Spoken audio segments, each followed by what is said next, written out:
연수구, 송도가 이렇게 쭉 발전해 오면서 오히려 이쪽에 있는 구역들은 송도와 인접해지면서 새롭게 오히려 혜택을 누릴 수 있는 구역으로 떠오르게 된 거예요. 최근에 미추홀구의 흐름이 심상치 않다. CTOCL 단지도 요 안에 중앙 정원을 요 정도 신경 써서 깔끔하게 뽑아놨더라고요. 여기 새롭게 신축이 들어서는 구역들은 앞으로 발전 가능성이 무궁무진한 구역으로 송도의 인프라를 가성비 있게 누릴 수 있는 단지.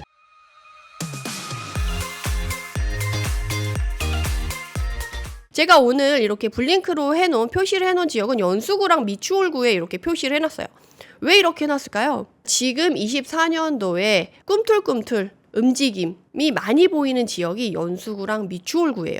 연수구의 송도는 워낙 좋은 데고 사람들이 워낙 많이 알던 데라서 여러분들이 잘 아실 수가 있는데, 미추홀구는 아마 처음 들어보신 분들이 많지 않을까 싶어요. 사실 미추홀구는 지금 평당가를 보시면 아시겠지만 지금 1,000만 원이 안 되는 애들도 있는데 가까스로 이제 평당가 1,000만 원을 넘긴 지역이 미추홀구예요. 사실은 미추홀구를 이따가 알아볼 때 지도를 보면서 말씀드리겠지만, 미추홀구가 지하철역도 갖고 있지 못했고, 그리고 기존의 어떤 지역과 붙었을 때 그 지역의 시너지를 볼 수 있는 입지가 크게 아니었어요. 근데 송도가 커지고 개발이 많이 되고 하면서 그 확장이 되는 거에 따라서 미추홀구가 같이 영향을 받게 돼서 이제 송도의 발전과 함께 미추홀구도 같이 영향을 받을 수 있는 구역이 돼서 오늘 미추홀구를 좀 중심적으로 해서 더 알아보려고 합니다. 그래서 인천에서 나 신축 살고 싶어. 근데 송도의 인프라도 누리고 싶어. 좀 가성비 있게 거주하는 신축 없어? 라고 했을 때 미추홀구를 놓치지 않으셨으면 좋겠습니다. 그래서 이렇게 말씀을 드리고, 그런 다음에 우리가 오늘 봐야 될 지역이 미추홀구죠. 미추홀구도 같이 보기로 했는데, 미추홀구도 마찬가지로 23년, 24년, 25년까지 공급 물량이 조금 잡혀 있는 걸로 확인을 할 수가 있습니다. 그래서 미추홀구를 보시면 아시겠지만 지금 연수구보다 많을 때도 있었지만 대체적으로 좀 작게 공급이 됐어요. 근데 이 규모의 자체가 틀려서 미추홀구는 이만큼의 공급 물량이 있어도 상당히 주변 가격에 영향을 크게 끼치고 있고, 그렇기 때문에 여러분들이 기회를 잡을 수 있는 시기다라고 말씀을 드릴 수가 있겠습니다. 그 다음에 미추홀구로 넘어가서 매매 거래량이 어떠냐 했을 때, 이전의 매물량 2023년에 증가한 매물량 수준이 좀 유지되고 있는 상태로 보이고요. 2024년 4월 집을 팔겠다 하고 나온 매물량은 3,523개로 거래량은 314건으로 11개 중에 1개가 거래되는 수준이라고 생각을 하시면 되겠습니다. 연수구보다 미추홀구가 더 매물량에 비해 거래량의 비율이 좀 좋지 않나요? 미추홀구가 새로운 변화의 바람이 불고 있어서 그렇다. 그래서 오늘 사실 내가 송도는 너무 비싸서 그동안 거주하고 싶어도 못 갔어. 송도 좋은 거 너무 알지. 나도 돈만 있으면 가. 라고 하셨는데, 그래도 송도의 인프라를 누릴 수 있으면서 비교적 가성비 있게 저렴한 가격대로 내가 신축에 거주를 하고 싶다 하시는 분들은 오늘 미추홀구 진짜 집중해서 보시면 기회를 잡을 수 있지 않을까 싶습니다. 그러면 이제 미추홀구 거래 분위기를 알아보러 한번 가보도록 하겠습니다. 매매에서 집을 팔겠다고 내놓은 매물량은 3,523개로 23년도에 매물량이 최고조에 이르렀을 때 그 분위기가 지금 이어진다라고 보시면 되고요. 거래량은 314건으로 11건 중에 1건이 거래된다라고 보시면 되죠. 그래서 연수구가 15건 중에 1건이 거래되는데 미추홀구가 11건 중에 1건이 거래된다라는 건 비율적으로 훨씬 거래가 좀 잘 된 가능성이 좀 높다라고 이해를 하시면 되겠고요. 사람들이 이제 미추홀구에 관심을 갖기 시작했고, 미추홀구에 새로운 변화의 바람, 수요의 흐름이 생겼다라고 이해를 하시면 되겠습니다. 전세 거래로 가보면 미추홀구의 전세 매물량이 좀 줄어들고 있는 걸 볼 수가 있어요. 근데 제가 아까 입주 물량 봤을 때 미추홀구는 그 규모, 이 구별 크기에 비해서 입주 물량이 많은 편이에요 라고 설명을 드렸는데도 불구하고 전세 매물량이 증가하는 게 아니라 오히려 24년 들어서 감소하는 분위기로 가고 있어요. 이렇다는 건 공급이 있지만 수요가 더 많다, 활발하다라고 느낄 수가 있고, 전세 매물량이 1297건인데 거래량은 447건으로 3건 중에 1건이 거래된다라고 볼 수가 있어요. 그래서 전세 거래까지 해서 연수구도 좋은 흐름을 보이고 있지만 그거 못지않게 미추홀구가 규모의 차이가 있긴 하지만 비율상으로는 조금 더 좋은 흐름을 보이고 있다라고 이해를 하시면 되겠습니다. 그럼 이렇게 알아보고 이제 현장에 나가보도록 하겠습니다. 자, 송도에서 새롭게 떠오르는 지역이 자 미추홀구고요. 그 미추홀구 안에서도 하객동이라고 말씀드릴 수가 있을 것 같아요. 왜냐하면 미추홀구 안에서도 여기 하객동이 가장 밑에 있어서 이전에는 사실은 주안동이라던가 문학동이라던가 이쪽에 있는 애들이 남동구랑 인접해 있으면서 개발이 더 잘 되고 사람들의 수요를 더 많이 받았다라고 한다면 여기는 뒤쪽에 치우쳐져 있어서 용현동이나 하객동은 사람들이 선호도가 좀 사실 좀 떨어지는 구역 중에 하나였어요. 근데 용현동과 하객동이 이제는 연수구 송도가 이렇게 쭉 발전해 오면서 오히려 이쪽에 있는 구역들은 송도와 인접해지면서 새롭게 오히려 혜택을 누릴 수 있는 구역으로 새롭게 떠오르게 된 거예요. 그래서 최근에 미추홀구의 흐름이 심상치 않다라고 해서 이렇게 챙겨드리려고 가져와 봤습니다. 그래서 하객동을 보시면 이렇게 길게 형성이 되어 있어요. 그래서 모양이 이렇게 길게 형성이 되어 있는데 아무래도 기존에 있던 구도심은 이쪽에 치우쳐져 있고 새롭게 형성되는 신축들의 구역은 이쪽에 몰려 있어서 여기 남동구도 있고 연수구도 있지만 연수구 안에서도 동춘동과 옥련동, 연수동이 있었는데 이쪽 송도를 끼고 있는 이쪽 지대가 사실 개발이 되진 않았었는데 이 송도가 개발이 어느 정도 되고 이게 커지면서 여기 주변 일대의 개발까지 좀 자극을 하고 있더라고요. 그래서 여기도 최근 사부작 공사를 하면서 여기도 개발하려고 하는 움직임이 있고 여기도 개발이 되면 이제는 송도에 가깝게 붙어 있으면 붙어 있을수록 입지가 좋아질 수 있다라고 이해를 하시면 좋을 것 같습니다. 그래서 보시면 하객동이 이런 모습으로 되어 있는데요. 하객동이 여기고 여기 송도의 909가 바로 여기예요. 그래서 여기 도로를 타고 이렇게 갔을 때 제가 하객동 임장을 하고 여기 송도의 사진을 찍으러 간 거였는데 자차로 이동했을 때 15분 정도면 충분히 809로 진입이 가능하더라고요. 그래서 송도랑 상당히 가까워서 요새는 다 차를 가지고 이동을 하는 분들이 많잖아요. 마트를 갈 때도. 그러면 충분히 송도 인프라를 이용하기 위해서 차로 왔다 갔다 하기에 나쁘지 않은 입지가 됐다. 하객동은 이렇게 말씀을 드릴 수가 있겠고 하객동의 특징은 기존의 원도심이 오른쪽에 치우쳐져 있다라고 한다면 얘네도 하객동이 개발이 되고 성장을 하면서 옆으로 이동을 하게 되는데 최근에 이쪽 부분으로 해서 이렇게 조금 사람들의 관심과 중심지가 이동하고 있다라고 이해를 하시면 되고 또 하나 또 여기에 송도역이 있잖아요. 그래서 하객동이 여기에 수인분당선이 여기에 하객역이 생기는 것도 있지만 이렇게 연결이 돼서 송도역과 연결이 되어 있고 여기에 이제 KTX도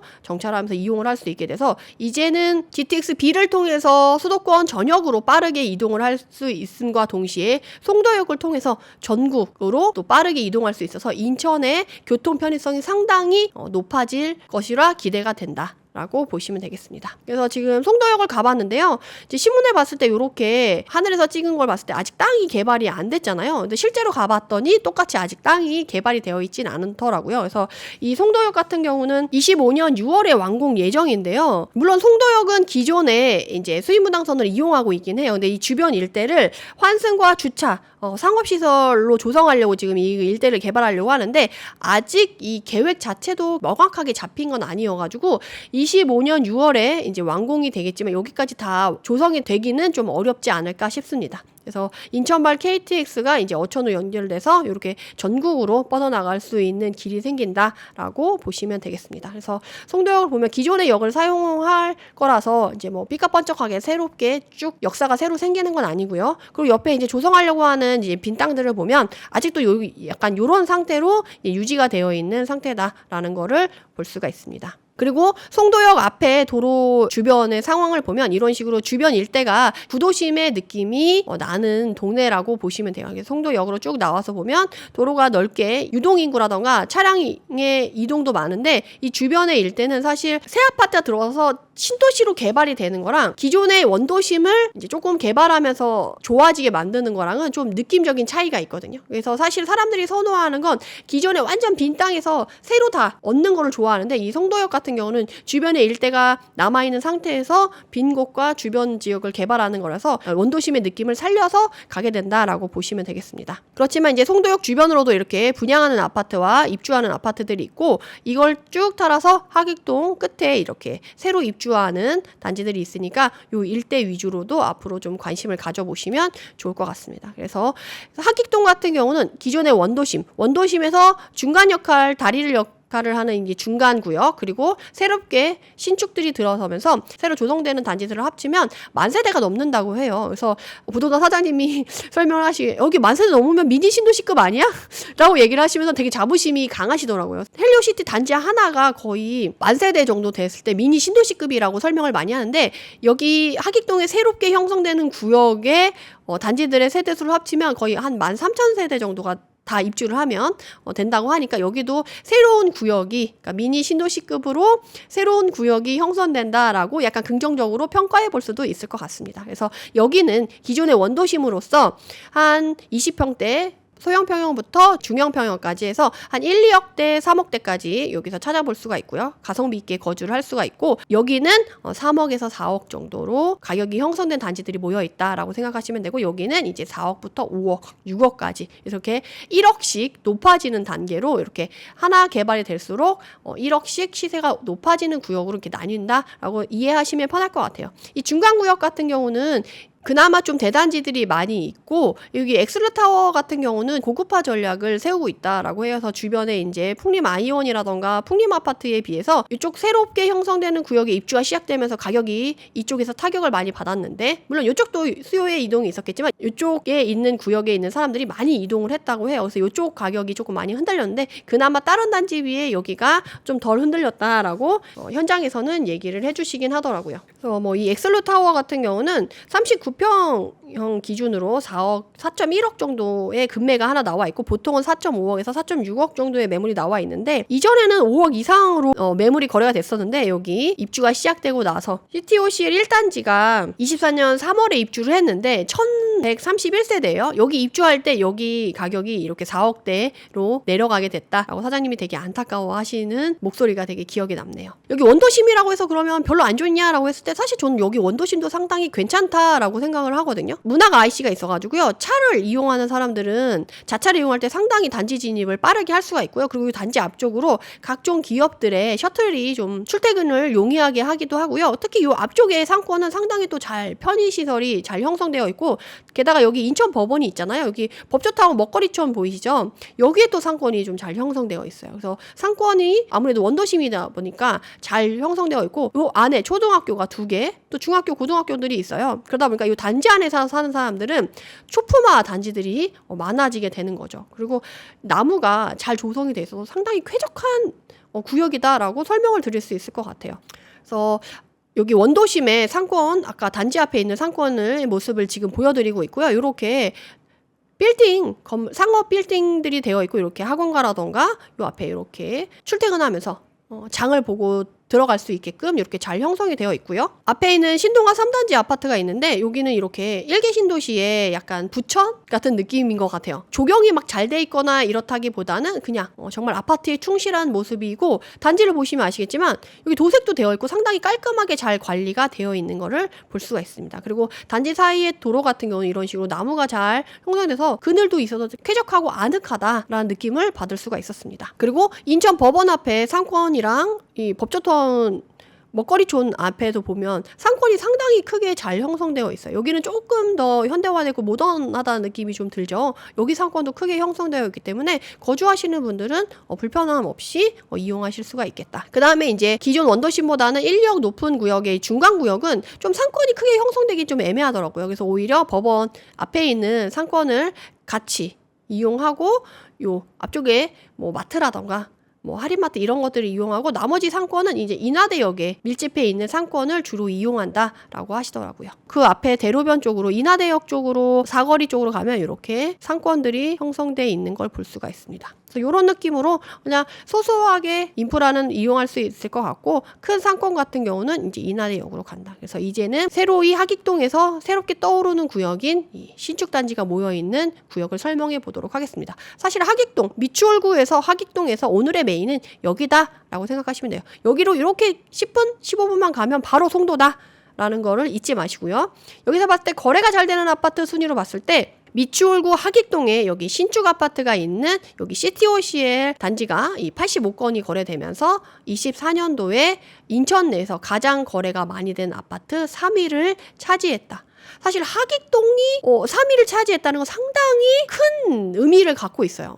부평도 아니고 그 9월이나 기존의 원도심에 잘 돼 있던 대단지의 큰 단지가 아니고 미추홀구 거의 끝에 새롭게 형성되는 신축이 이렇게 3위를 차지했다라는 건 상당히 의미심장한 내용이다라고 말씀드릴 수가 있겠습니다. 그래서 아까 인하대역 상권을 이용한다라고 했잖아요. 여기 하객동 새로 형성되는 부지에 있는 애들도 인하대역 상권 이용해야 되는 상황이고요. 그 인하대역 주변으로 이렇게 홈플러스가 바로 앞에 있고 이렇게 상권이 크게 형성이 되고 있는 거를 볼 수가 있습니다. 그리고 그 앞에 이제 용현동의 자이가 도로가로 보이고요. 이런 느낌으로 깔끔하게 인하대역 주변이 형성되어 있어요. 그리고 이 영상 같은 경우는 이제 CTOCL 1단지로 가려고 차를 타고 가는 도중에 보였던 도로를 찍은 건데요. 제가 이걸 왜 보여드리냐면 아직 조성 중이다. 도로만 있다라는 거를 조금 아직 썰렁한 느낌이 있죠. 근데 이제 막 조성을 시작하는 단계여가지고 이런 느낌이다라는 것만 보시면 될 것 같고, 그리고 CTOCL 1단지 들어가기 전에 이제 힐스테이트가 있는데 힐스테이트 단지 앞으로도 지금 단지를 새로 만드는 그 준공을 하고 있는 중이고요. 그리고 여기 문설주를 볼 수가 있고, 그리고 CTOCL 1단지 바로 맞은편에 이 CTOCL 3단지 신축 공사가 진행되고 있어요. 그러니까 도로를 끼고 모든 부분이 거의 다 공사를 진행하고 있는 구역이 여기다라고 이해를 하시면 될 것 같습니다. 그래서 맞은편으로 CTOCL 1단지 문설주가 있고요. 이런 식으로 단지가 형성되어 있습니다. 다만 아직 얘네가 지금 입주가 3월에 했으니까 몇 개월 되지 않았잖아요. 그래서 상가가 아직 좀 활성화되거나 다 입점을 한 상태는 아니에요. 그래서 지금 이 CU 같은 편의점도 제가 임장을 간 날 오픈 준비를 해서 다음 날 오픈을 한다라고 써 있었고, 부동산과 편의점 상권이 형성되기 전에 들어오는 대표적인 두 개의 상가죠. 부동산과 편의점. 무인 아이스크림점이 있었고 커튼집이 있었고 부동산이 이렇게 있었습니다. 이 CTOCL 요 옆쪽으로 보면 이렇게 공원이 있고 도로가 있고 여기 바다가 보이는 요쪽이 여기 문설주가 보이는 여기 부분인데, 보시면 아시겠지만 아직 공사 중이다. 아무것도 없다. 그래서 지금 이렇게 열심히 공사 중인 모습을 볼 수가 있고요. 여기가 아마 조성이 되면 그 공원도 보이고 공원이 쫙 펼쳐지면서 그 옆으로 이제 뭔가가 들어오지 않는다면 이제 바다 조망까지도 나오지 않을까 싶습니다. 그리고 CTOCL 1단지는 아무래도 신축이다 보니까 요새 코로나 이후로 단지 내 조경을 상당히 건축사들이 신경을 쓰는 편이잖아요. 그래서 이 CTOCL 단지도 요 안에 중앙 정원을 요 정도 신경 써서 깔끔하게 뽑아놨더라고요. 그래서 이제 근데 신축 아파트다 보니까 나무가 들어간 지 얼마 안 됐잖아요. 그래서 나무들이 많이 있긴 한데 아무래도 좀 풍성함이 좀 덜해서 그늘은 좀 없는 거를 볼 수가 있는데, 이 조경이 상당히 깔끔하게 나온 거를 볼 수가 있죠. 그래서 이렇게 해서 단지를 설명하면서 주변에 조성되고 있는 거, 공사되고 있는 단지들까지 언급을 해드렸어요. 그래서 하객동은 원도심부터 시작해서 옆으로 이동하면서 개발이 되고 있고, 여기 새롭게 신축이 들어서는 구역들은 아직 조성이 되지 않았지만 앞으로 발전 가능성이 무궁무진한 구역으로 송도와 인접한 입지로서 송도의 인프라를 가성비 있게 누릴 수 있는 단지, 그리고 새 아파트잖아요. 그런 매력을 가지고 앞으로 더 많이 관심을 받게 될 구역으로 여러분들이 이해를 하시면 좋을 것 같습니다. 그래서 오늘은 여기까지 인천 지역을 설명하는 걸로 하고 마치도록 하겠습니다. 그래서 이번에도 마찬가지로 인천 지역에서도 이벤트를 하는데요. 구독, 좋아요, 댓글 작성 후에 이 이벤트를 참여하시면 밑에 말씀드리는 유료 자료를 선물로 보내드리도록 하겠습니다. 이벤트 참여 방법은 설명란에 설명을 해놨으니까 그걸 확인해 주시면 될 것 같고요. 유료 자료로는 현재 인천에서 가장 많은 상승률을 보이는 단지 리스트와 인천에서 가장 많이 거래되는 단지 리스트를 보내드리려고 해요. 얘네들이 뭐가 중요하냐라고 하면, 여러분들이 가치 판단을 할 때 지금 실수요가 움직이는 하락장에서도 상승률을 보이고 거래가 많이 된다는 거, 그나마 실수요가 탄탄하고 그나마 회복 탄력성과 가치가 있다라고 판단하기 좋은 단지가 상위권에 있다라는 거예요. 그렇다고 한다면 거래도 많이 되고 상승률도 많이 보이는 단지에 교집합이 되는 단지를 그 안에서 고려하는 단지 중에 고른다고 하면 여러분들이 판단을 하실 때 조금 더 유리할 수 있는 면이 있기 때문에 요거를 자료를 보내드리도록 하겠습니다. 오늘은 그럼 여기서 마무리하도록 하겠습니다. 오늘 준비한 영상도 여러분에게 조금이라도 도움이 되길 바라는 마음 간절히 전하면서, 친절한 부동산에서 다루었으면 하는 주제가 있다거나 아니면 알고 싶은 지역이 있다 라고 하시면 여기 영상 댓글에 남겨주세요. 그래서 좋아요 많이 받으신 지역이나 댓글 위주로 해서 앞으로 다음 촬영을 준비해 보도록 하겠습니다.